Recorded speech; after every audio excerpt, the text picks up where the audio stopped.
Well, welcome back, and we're continuing this very exciting exploration of policy. And today we're going to be talking about issue-specific security policy. And for many organizations, this is where they're going to start. They're going to pick a specific issue, bring your own device, passwords, and take that topic, configuration of DNS servers, domain name servers, but take a very specific issue and then really get in deep on that issue and have one document address each issue.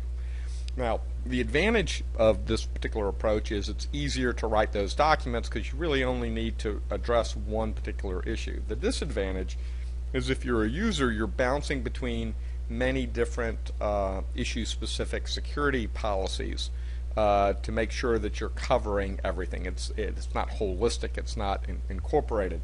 So it's easier to write, harder to consume from a security customer perspective.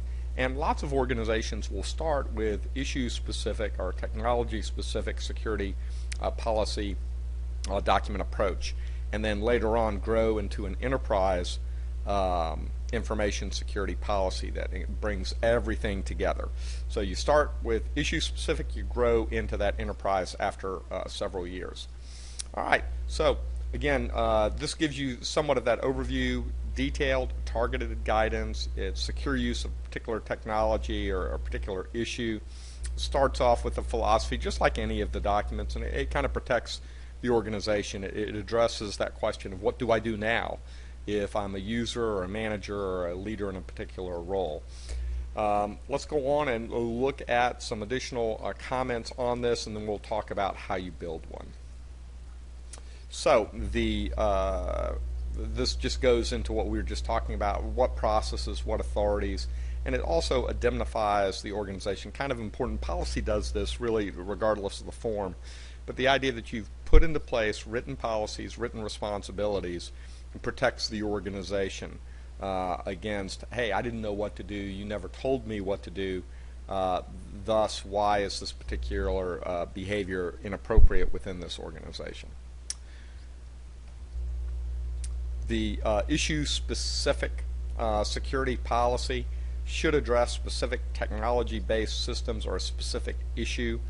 It may require frequent updates as that technology changes and moves along, and then you're going to have some overarching statement at the beginning of it so that if something's not addressed, at least you know what the intent of the organization is within that particular space. And that's a very powerful. You can't cover everything within a policy document. You can't write a policy for human behavior, but what you can do is issue intent, and if people understand intent and are loyal to that intent, then you should be in good stead. Well, let's look at a couple of different topics that you might cover as a potential information or issue-specific security policy. Here are a couple of them: email and internet use, minimal or minimum system configurations, prohibitions against hacking, although people should know that, home use of company-owned equipment, more modernly known as bring your own device, but there's some nuances there. Telecommunications, photocopy equipment, all those types of things.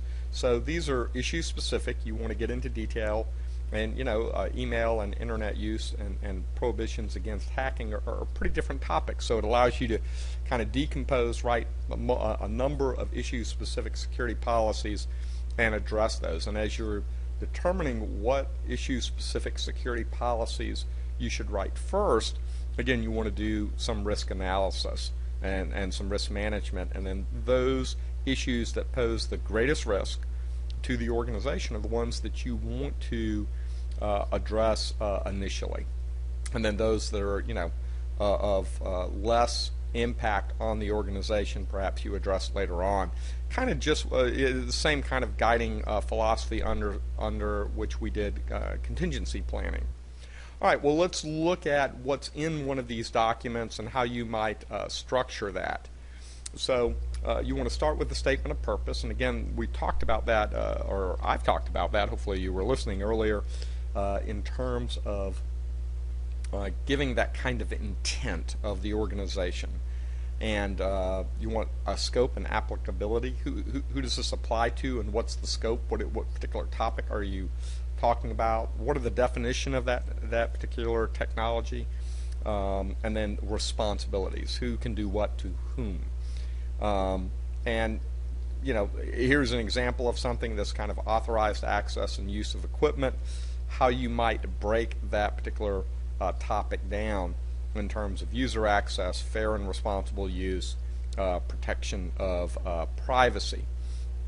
If you're, instead of talking about authorized access, and you're talking instead about prohibited use of equipment, again, you can get into some various topics such as disruptive use, misuse, criminal use, offensive or harassing materials, copyrighted license, or other intellectual property and restrictions associated with a particular topic. So what's allowed, what's not allowed after you've done that scope, and then get into what's the system management. How are you going to manage this whole process? Okay, so employee monitoring, virus protection, physical security, encryption. I'll give you examples of things that you might use. But again, go back to that Macomber cube or the CNSS cube, and it should give you, some thoughts about, well, you got to protect it before or while it's stored, data at store, while it's in transit, while it's being processed.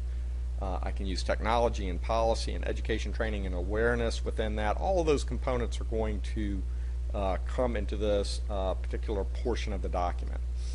So what have we talked about? We've talked about scope. We've talked about authorized usage. We've talked about prohibited usage. Talked about system management. Now we move into violations of policy. What happens if you violate this specific policy? Well, you got to have some procedures there and some penalties there so that people aren't surprised if they violate that particular policy. Then we move into program review and modification. How often are we going to come back and do maintenance on this particular policy and update it? And then some limitations on liability, so that again, it's very clear what's the scope of this, what can be done, what can't be done, how you're going to manage it, what happens to violations of that particular policy, your policy review and modification, and then limitations. Here are some common approaches. Again, I kind of talked about this kind of several independent ISSP documents is a common way of doing this. You can grow into an enterprise information security policy over time. You may do a modular document where you try to bring it back together. It kind of eases that transition into an enterprise document, but it's really up to you. And this is a great starting point in terms of where you might want to start in writing your security policy. I'll tell you the other way to do this, which is what we're going to cover in the next video, is what's called system-specific security policy. And so we've covered enterprise information security policy. That was the previous video. I'm about to finish up on this issue-specific security policy. And in the next video, we're going to delve into system-specific security policy, and we're actually going to get a little bit technical in terms of some things that you can set up, especially as they relate to access control lists. So I hope you continue to be as excited as I am about policy. I know that sounds kind of strange, ironic, but it's not. If you're setting up a security program, policy, technology, awareness, training, and education are your three principal tools, and you don't want to skimp on the writing of policy so that everyone shares a common understanding of what they're supposed to do. So enough for now.